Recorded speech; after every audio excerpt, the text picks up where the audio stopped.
नमस्कार विद्यार्थियों, मैं डॉक्टर नवल किशोर, सहायक आचार्य हिंदी, आप सभी का पुनः एक बार ऑनलाइन क्लास में स्वागत करता हूं। विद्यार्थियों, हम बीए प्रथम वर्ष का जो हिंदी साहित्य का प्रथम प्रश्न पत्र है उसकी प्रथम इकाई कबीरदास जी के बारे में चर्चा कर रहे थे। हमने कबीरदास जी के इससे पूर्व कालांश में सुमिरन कुआं नाम से जो साखियाँ थी उनके बारे में चर्चा की। आज हम उससे आगे बढ़ते हैं और कबीरदास जी की विरह को अंग के अंतर्गत जो साखियाँ दी गई हैं उसके बारे में चर्चा करते हैं। यदि हम विद्यार्थियों कबीरदास जी के विरह को अंग को देखें तो इस अंग में जीवात्मा के ईश्वर प्रेम, उससे मिलन की जो उत्कट भावना है तथा विरह जनित व्यथा जो है उसका मार्मिक चित्रण देखते हैं। कबीर ने लौकिक दाम्पत्य प्रेम के माध्यम से अलौकिक प्रेम की अभिव्यंजना की है। लौकिक रूपक के निर्वाह के प्रति वे पूर्ण रूप से जागरूक हैं। विवेक के जागृत होने पर आत्मा रूपी जो वीरिणी है उसको परमात्मा के प्रति प्रगाढ़ तथा अनन्य संबंध की अनुभूति हो गई है। इसलिए वह शेष जीवन क्रौंच पक्षी की तरह रोती और कलपती रहती है।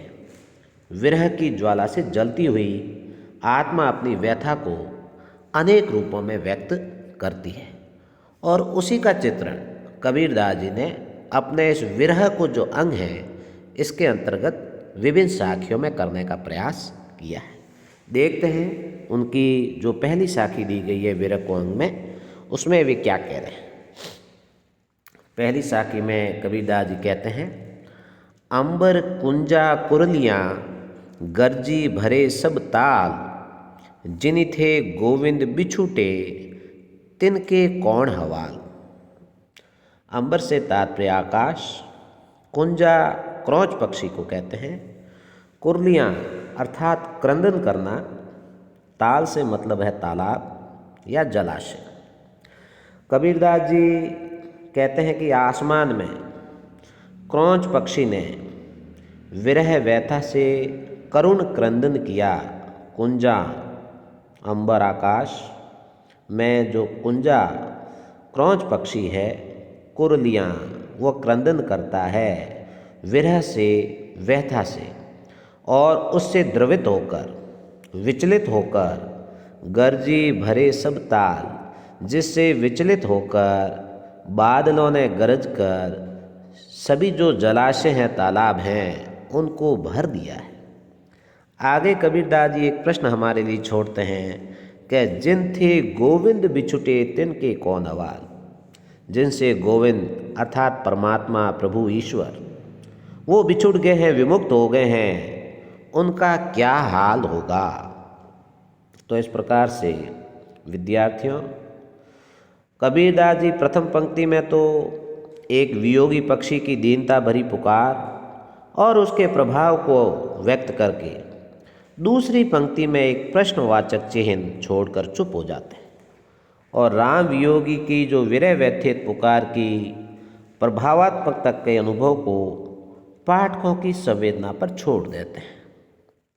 एक छोटे से जीव के विरह की जब यह दशा है तो विराट ब्रह्म के अनंत वियोग की कितनी गहन पीड़ा होगी और उसमें कितनी व्यापक द्रवणशीलता होगी।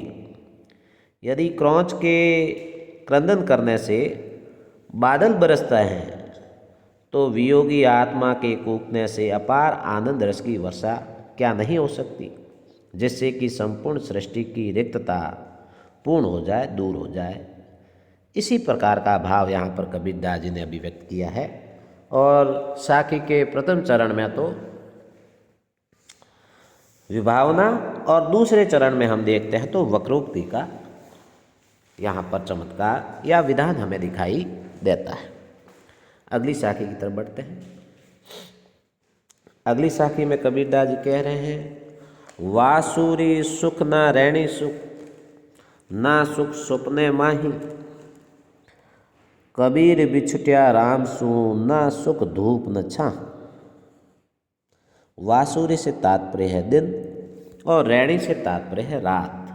सुहीने माही, सुहीने से तात्पर्य स्वप्न, सपना। कबीरदास जी कहते हैं कि परमात्मा से जो विमुक्त वियोगी जीवात्मा है उसको ना तो दिन में सुख मिलता है और न ही रात में। वासुरी सुख ना रैणी सुख। प्रभु से वियोगी जीवात्मा को न तो वासुरी दिन में सुख है और न रात में सुख है, और उसको यहाँ तक कि ना सुख सुपने में अर्थात स्वप्न में भी उसको सुख की प्राप्ति होती नहीं है। आगे कबीरदास जी कहते हैं, कबीर बिछड़िया राम सु, ना सुख धूप न छां। कबीरदास जी कहते हैं कि जो व्यक्ति या जीवात्मा राम से बिछुड़ गया, विमुक्त हो गया है, उसे न धूप में और न छाया में अर्थात कहीं भी चैन मिलता नहीं है। कहने का तात्पर्य यही है कि राम वियोगी या ईश्वर से विमुक्त होने पर जीवात्मा को कहीं भी सुख चैन की प्राप्ति नहीं होती। इस साखी में आपने देखा कि आत्मा की जो शाश्वत वियोग की व्यथा तथा आकुलता है उसको व्यंजित किया गया है। और अनुप्रास और विशेषोक्ति अलंकारों की देखें तो यहाँ पर नियोजना की गई है। और आगे की साखी में देखते हैं कबीरदास जी क्या कहते हैं। कबीरदास जी कहते हैं कि मुआ पीछे जिन मिले, कहे कबीरा राम, और पाथर घाटा लुह सब, तब पारस कौने काम। यहाँ पर आपने देखा मुआ, मुआ से तात्पर्य है मृत्यु होने के बाद, जिनी का तात्पर्य नहीं, पाथर से तात्पर्य है पत्थर, और पारस से तात्पर्य सब जानते हैं पारस पत्थर, जिसके स्पर्श मात्र से ही कहते हैं कि लोहा भी सोना बन जाता है। तो यहाँ पर कबीरदास जी भगवान से, परमात्मा से ये अनुनय करते हैं, विनय करते हैं कि हे राम, क्या करना, मरने के बाद दर्शन देने मत आना। मुआ पीछे जिनी मिले, कहे कबीरा राम। कबीरदास जी राम से कहते हैं या अनुनय करते हैं, विनय करते हैं कि हे प्रभु, मेरे मरने के बाद मुझे दर्शन देने मत आना। क्यों? पाथर घाटा लोह सब, तब पारस कोणे काम। और आगे वे कहते हैं, यदि तुम्हें अपनी प्रिया से, अपनी जीवात्मा से लगाव है तो जीवित अवस्था में ही दर्शन देने आओ। यदि पारस पत्थर की तलाश में जब सारा लोह ही समाप्त हो जाएगा, पाथर घाटा, घाटा ने समाप्त हो गया, मिट गया, सारा लोह ही जब समाप्त हो जाएगा तो पारस पत्थर मिलने से क्या लाभ होगा। कहने का तात्पर्य सारा लोह मिट्टी में मिल गया तो फिर पारस किस काम का है, फिर पारस की प्राप्ति से भी कोई लाभ होने वाला नहीं है। यहाँ कबीर है विरह का चित्रण करते हुए लोक पक्ष को अधिक सबल बना देते हैं। उन्हें अपने दार्शनिक सिद्धांत की भी परवाह नहीं रहती है। कबीर की मान्यता है कि जीवात्मा मरती नहीं, बल्कि केवल उसका एक शरीर से दूसरे शरीर में ही स्थानांतरण होता है। इस प्रकार से यहाँ पर ईश्वर से मिलन की उत्कट अभिलाषा का चित्रण कबीर ने किया है, और दृष्टांत अलंकार का सुंदर प्रयोग हमें यहाँ पर देखने को मिलता है। इसके बाद हम अगले पद की तरफ बढ़ते हैं। अगले पद में क्या कह रहे हैं कबीरदास? यहू तन जालों मसी करूं, जूं धुआं उड़ाई, जूं धुआं जाई सरगी, मति वे राम दया करे, बरसी बुझावे अगी। यह तन शरीर को जालों अर्थात जलाकर, मसी, मसी से तात्पर्य राख, नष्ट, धुआं जाई सरगी, सरगी से तात्पर्य स्वर्ग, मति वे राम दया करें, शायद वे मेरे राम हैं मुझ पर दया करें, बरसी बुझावे अग्नि, अग्नि, अग्नि से तात्पर्य अग्नि है। तो यहाँ पर आत्मा रूपी जो वीरिणी है, जो परमात्मा से विरह में जी रही है, उसकी यह इच्छा है, अभिलाषा है कि वह अपने शरीर को जलाकर मसी अर्थात भस्म बना दे, और उसके जो प्रज्वलन से निकलने वाला धुआं है, धूम है, वह स्वर्ग तक चला जाए। तो यहाँ पर विरहिणी आत्मा की अभिलाषा का चित्रण करते हुए कबीरदास जी कहते हैं कि विरहिणी आत्मा यह इच्छा प्रकट करती है कि यहू तन जालो मसी करूं, इस तन को जलाकर मैं भस्म कर दूं, जो धुआं जाए सरगी, और जिससे निकलने वाला जो धुआं है, धूम है, वह स्वर्ग तक जाए। और क्या हो, मति वे राम दया करे, बरसी बुझावे अग्गी। इस धुएं को देखकर कदाचित भगवान राम परमात्मा अपनी प्रिया के ऊपर क्या कर दें, कृपा कर दें, और अपने प्रेम की वर्षा से उसकी ज्वलनशीलता आग को क्या कर दें, बुझा दें, शमित कर दें। इस प्रकार से इस साखी में कबीर ने आत्मा की जो तीव्र मिलन की उत्कंठा है उसको अभिव्यक्त किया है, और इस साखी में उसे एक उपाय सूझा है जिसको हमारे समक्ष उन्होंने प्रस्तुत किया है कि इस शरीर को जलाने से जो धुआं निकले वह स्वर्ग तक जाए, तो उसे देखकर शायद राम को दया आए और अपने प्रेम वर्षा से मेरी जो विरह की अग्नि है उसे बुझा दें। जायसी जो कवि हैं उन्होंने भी अपनी जो रचना है पद्मावत, उसमें नागमती के विरह भाव को इसी प्रकार से मार्मिकता के साथ अभिव्यक्त किया है। जायसी भी पद्मावत में नागमती के कथन को कहते हुए लिखते हैं कि पियू से कहू संदेशड़ा, हे भंवरा हे काग, सो धनी विरहे जरी मोई, तही धुआं हमला। नागमती अपना संदेश भेजती हुई काग और भंवरे से कहती है कि मेरे प्रियतम से जाकर यह संदेश कहना, पियू सो कहू संदेश रहा, हे भंवरा हे काग। काग और भंवरे के माध्यम से संदेश भेजती है और जाके कहती है कि सो धनी विरह जरी मोई, तुम्हारी जो धनी प्रियतमा है विरह में जलकर मर गई है, तही धुआं हम लाग, और उससे उठने वाला धुआं ही हमें लगा है, इसलिए उसी धुएं के कारण हमारा रंग भी काला हो गया है। तो इसी प्रकार की जो मार्मिकता है यहाँ पर कबीरदास जी के पद में भी हमें दिखाई देती है।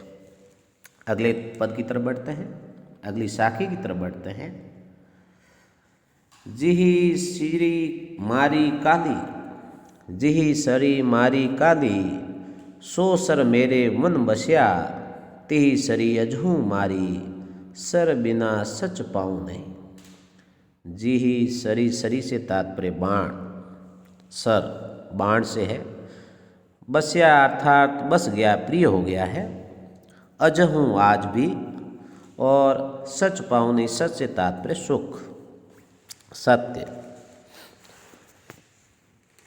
यहाँ पर विरहिणी जो जीवात्मा है वह कह रही है कि जिही सरी मारी काली, सो सर मेरे मन बस्या। जिस विरह रूपी बाण से मैं कल मारी गई थी वह मेरे मन में बस गया है, उस विरह से ही मेरी आसक्ति हो गई है। ती सरी अजहूँ मारी, और सर बिन सचू पाऊ नहीं। आत्मा रूपी जो विरणी है वो निवेदन करी है कि हे प्रियतम, उसी बाण से आज भी मुझ पर प्रहार करो, आज भी मुझे मारो, उस बाण के बिना है सच अर्थात सुख नहीं पा सकूंगी। कबीर ने इन पंक्तियों में देखें तो सत्यानुभूति के लिए प्रेम विरह को आवश्यक माना है। विरह के प्रभाव से ही प्रियतमा का जो ध्यान है प्रियतम पर पूर्णतया केंद्रित हो जाता है। चूँकि इस स्थिति में भोग का अभाव होता है, इसलिए जो प्रेम है पुंजीभूत होता है तथा आत्मा की आग में तपकर वह परिष्कृत या शुद्ध होता है। इसी प्रकार का भाव है सूरदास की गोपियों में भी दिखाई हमें देता है, और वे कहते हैं उदो विरहो प्रेम करो, हे उद्धव विरह से प्रेम करो। और सूफी काव्य में भी इसी प्रकार का विरह हमें दिखाई देता है।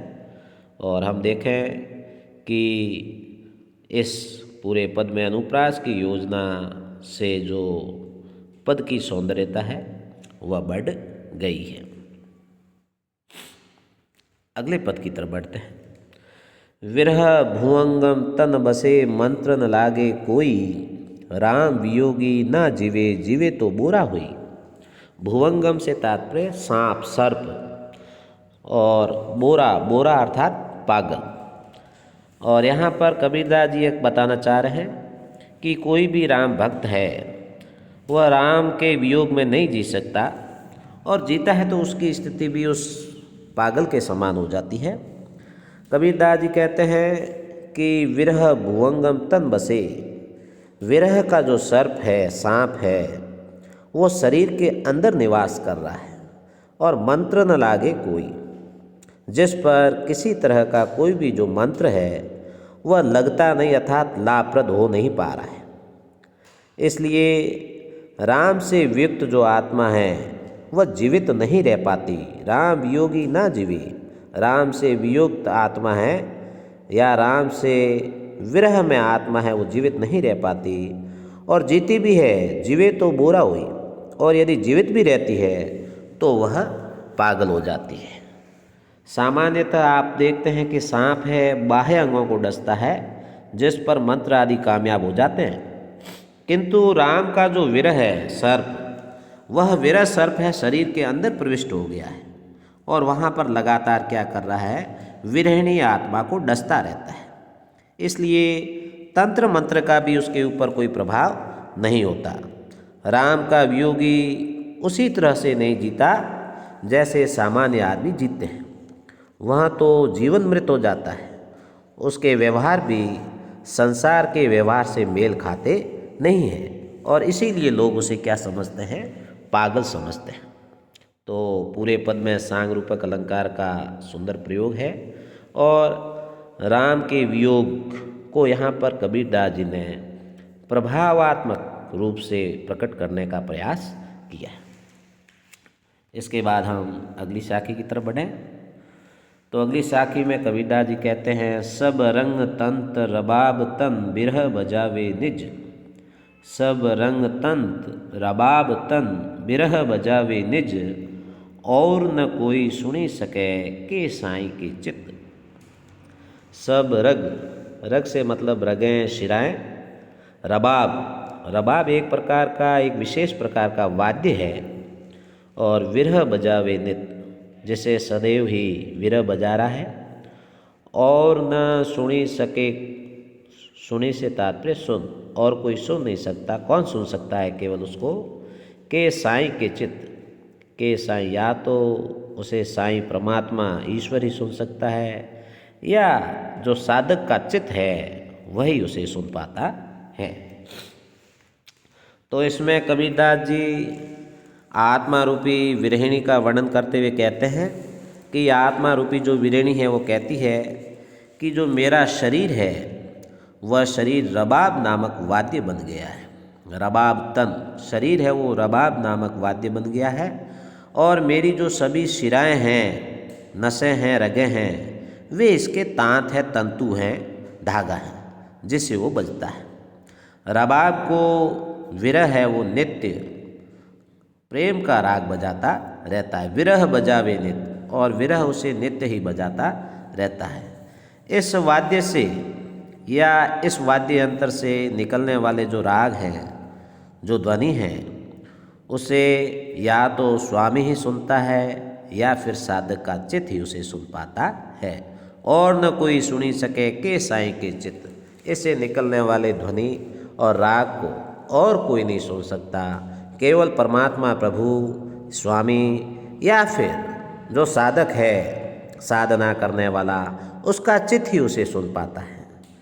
इस प्रकार से सांग रूपक के द्वारा कबीर ने शरीर के रोम रोम में व्याप्त विरह को यहाँ पर व्यंजित किया है, और शरीर से निकलने वाला जो राग अनाहद नाद है उसका सूचक है। इस नाद का जो श्रवण है साधक या स्वामी के अलावा कोई नहीं कर पाता। ईश्वरीय प्रेम का गहन अनुभव नितांत वैयक्तिक होता है। संगीत वाद्य के बिंब से कबीर ने अनाहद नाद के स्वरूप को सर्वसुलभ बनाने का यहाँ पर प्रयास किया है। अगले पद या साखी की तरफ बढ़ते हैं विद्यार्थियों। अगली साखी में कबीरदास जी कहते हैं, अंशड़ियाँ झाई पड़ी पंथ निहारी निहारी, और जीबड़िया छाला पड़या राम पुकारी पुकारी। अंशड़ियाँ आँखें क्या हो गया है, झाई पड़ी, उनमें झाई पड़ गई है, अंधेरा छा गया है, और जीबड़ियाँ जीब क्या हो गए, छाला पड़या, छाले पड़ गए हैं। तो यहाँ पर परमात्मा या ईश्वर से जो विरहिणी आत्मा है उसकी दशा का चित्रण किया है कबीरदास जी ने, और यह बताया है कि परमात्मा से वियोग में जो विरहिणी आत्मा है उसकी क्या दशा हो गई है। कबीरदास जी कहते हैं कि अंशड़ियाँ झाई पड़ी पंथ निहारी निहारी, पंथ से तात्पर्य रास्ता, निहारना है देखना। प्रियतम का रास्ता देखते देखते, उस प्रभु का रास्ता देखते देखते आत्मा रूपी जो विरणी है उसकी आँखों के आगे अंधेरा छाने लगा है, गहरे गड्ढे पड़ गए हैं, उसकी दृष्टि जो है वो मंद हो गई है। और प्रिय राम की पुकार लगाते लगाते, जी बढ़िया छाला पड़या राम पुकारी पुकारी, प्रिय राम की पुकार लगाते लगाते उसकी जो जीभ है उस विरहिणी की जीभ में छाले पड़ गए। तो कबीर ने विरहिणी की प्रतीक्षा और प्रियतम से मिलन की जो उत्कंठा है उसका मर्म स्पर्शी चित्रण है यहाँ पर इस साखी के अंतर्गत किया है। इस साखी में देखें तो पुनरुक्ति प्रकाश और अतिशयोक्ति दोनों ही अलंकारों की योजना हमें दिखाई पड़ती है। और चित्रण पर हम देखें तो फारसी काव्य का भी हमें प्रभाव परिलक्षित होता है। अंशड़ियाँ और जीबड़ियाँ में प्रयुक्त जो डी प्रत्यय है वो लघुता सूचक प्रत्यय है, और जिसका प्राचीन काव्य में हम देखते हैं कि बहुलता से हमें प्रयोग दिखाई देता है। अगले साखी की तरफ बढ़े। इसमें वे कह रही हैं कि यह रन नहीं है, यहाँ तन होना चाहिए। इस तन का दीवा करो बाती मेलियू जीव, लोही सींचो तेल ज्यों कब मुख देखो पीऊ। इस तन का दीवा करो, तन से तात्पर्य शरीर, दीवा से तात्पर्य दीपक। इस तन का दीवा करो और बाती मेलियू जीव, बाती से तात्पर्य बाती या वर्ती का। लोही सींचो तेल ज्यों, लोही से तात्पर्य खून, कब मुख देखो पीऊ, पीऊ से तात्पर्य प्रियतम। यहाँ पर कबीरदास जी यह वर्णन करते हुए कहते हैं कि आत्मा रूपी जो विरणी है वह प्रियतम की प्रतीक्षा करते करते आपने देखा पहले पद में अत्यंत बेचैन हो गई, उसकी आंखों में झाई पड़ चुकी है, जीभ भी पुकार करते करते छालों से युक्त हो गई है। और ऐसी विकट स्थिति में उसे एक उपाय सूझता है। उस उपाय को यहाँ पर कबीरदास जी बता रहे हैं। वह विरणी आत्मा यह फैसला करती है, निश्चय करती है कि वह अपने शरीर को दीपक बना ले। इस तन का दीवा करो, इस तन शरीर को मैं क्या बना लूँ, दीपक बना लूँ। और बाती मेलियू जीव, और उस दीपक के अंदर जीव की वर्तिका डाल दे, जीव की बाती डाल दे। और लोही सींचो तेल ज्यों, और लोही खून रूपी तेल से उसको वह सींचती रहे। कब मुख देखो पीऊ, इस दीपक के प्रकाश से शायद उसके प्रियतम का मुख उसे दिखाई पड़ जाए। तो इस प्रकार से इस साखी में अपने आप को मिटाकर प्रियतम को पा लेने की जो अभिलाषा है वह व्यक्त की गई है। शरीर और जीव के अलग अस्तित्व को मिटा देने के बाद ही परमात्मा में विलय हो सकेगा। लोही आदि जो शब्द हैं उनके जिक्र में हमें फारसी प्रभाव स्पष्ट रूप से दिखाई देता है। प्रेम चित्रण में जुगुप्सा का जो वर्णन है वो भारतीय परंपरा में नहीं है।